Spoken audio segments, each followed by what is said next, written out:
ñu xaarandi encore une fois.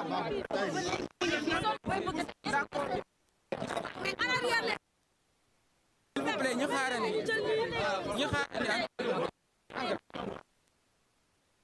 s'il vous plaît ñu daal di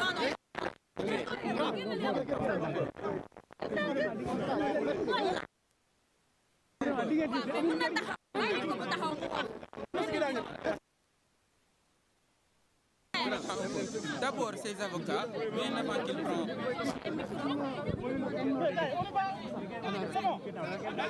D'abord ses avocats.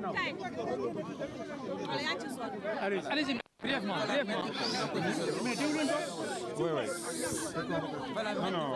depuis 10 heures, à la Taïwan. Très brièvement, l'opinion. Depuis ce matin à 10 heures, a été entendu à la sûreté urbaine.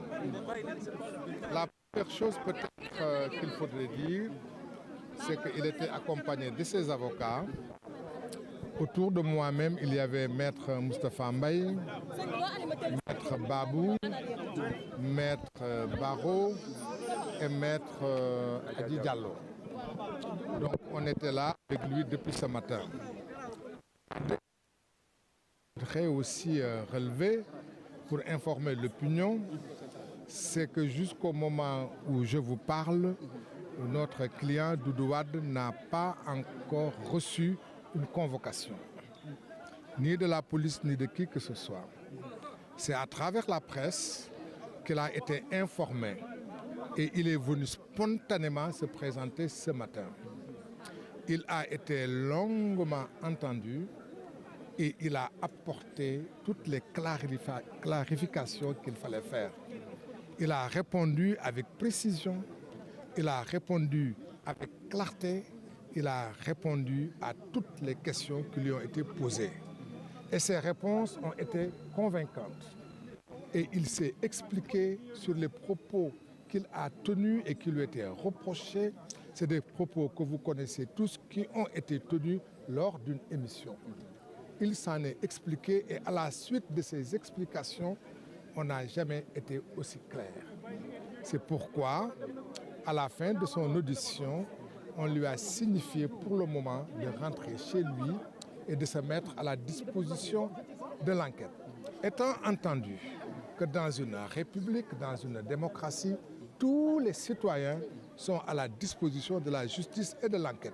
Et de ce point de vue-là, il est à leur disposition. Étant entendu également qu'aucune interdiction ne lui a été signifiée, aucune contrainte à sa liberté d'aller et de venir. Il peut aller où il veut, il peut faire ce qu'il veut. Donc pour le moment, on retient qu'il a été entendu, qu'il a répondu aux questions qui lui ont été posées et qu'il rentre tranquillement chez lui. Et maintenant, ci wolof ci ay baat yu gàtt dañuy wax ne Doudou Wade ànd ak ay avocats yi ñu ràññee ci maître Moustapha Mbaye, ñu ràññee ci maître Baro Aboubacry, maître Babou, maître Adja Diallo ak man mii ñoo ànd ak moom fii depuis ci suba depuis 10 heures ba léegi ñu bàyyi ko mu ñibbi. May wax ne bi jiitu ñu bëggoon ñëpp xam ko te mu leer ci ñëpp ba tey jii ñuy wax ak yéen Doudou Wade jotul convocation du ci këram du ci faneen du liggéeyukaayam du fenn foo xam yónnee nañ ko convocation ci presse bi la dégg ne ñu ngi koy woo di ko wër moo tax tey jii ci suba mu décidel boppam ci lu ko kenn laajul waaye su ko defee dafa fekk ne dafa am fu mu teg réew mi dafa am fu mu teg police dafa am fu mu teg institution yi moo tax mu ñëwal boppam di tubaab di wax spontanément ñëw ne dégg naa yéen a ngi may seet dégg naa soxla ngeen ma ñëwal naa seen bopp nga xool la ngeen may doyee ba mu ñëwee ñu laaj ko ca wax jamu waxoon ca émission bañ doon def ci benn télévision bañ ko laajee laaj duñ ko laaj yëpp benn bu ci nekk ci laaj yi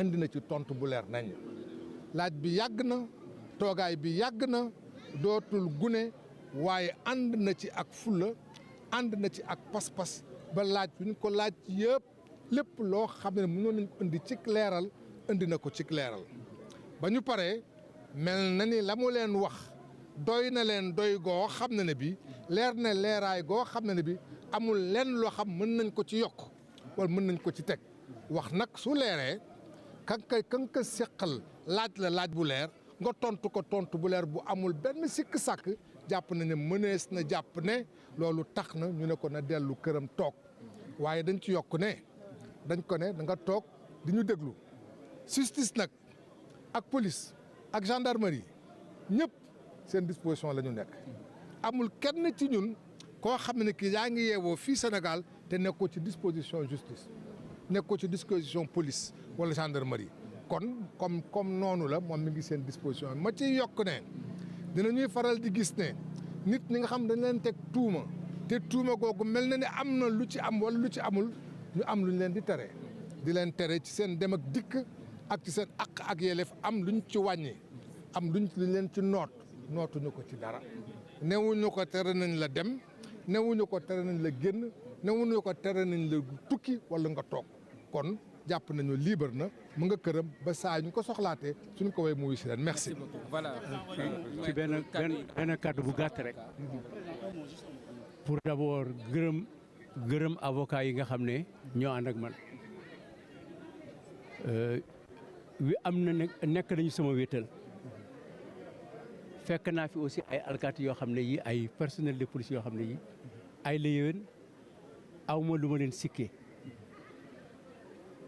entretien bu guddi nii nag 11h ba léegi yenn saa yi dina am ay kaddu yu juuyaloo te kaddu bu nekk di nga ko replacer pour tegaat seet diñ la wax lan la ak par rapport ak li nga def maa ngi gërëm personnel de police bi ma fi nekk bi ma fi fekk par contre maa ngi gërëm sénégalais yëpp maa ngi gërëm ñi ñëw fii ak ñi ñëwul ñi bind ñi wax ñi envoyé message man yëg naa ne tey amel naa bor Sénégal te lépp lu ma doon def ci xale yu ndaw yi en principe parce que mag yi ma seetaan ba mag yi ñëw seet si ma bariwul mais ñi ma seet si yëpp 80% ay xale lañu ngoonte man maa ngi jàpp ne li may def ci xale yi bés bu nekk ak guddi ku nekk ndekete doyul jàpp naa tey ne ndekete ci politique di nga am ñu la contre ak ñu la bañ ak ñu la bëgg mais ndekete mën nga ci liggéey loo xam ne bii considération bu rëy ngay am donc yéen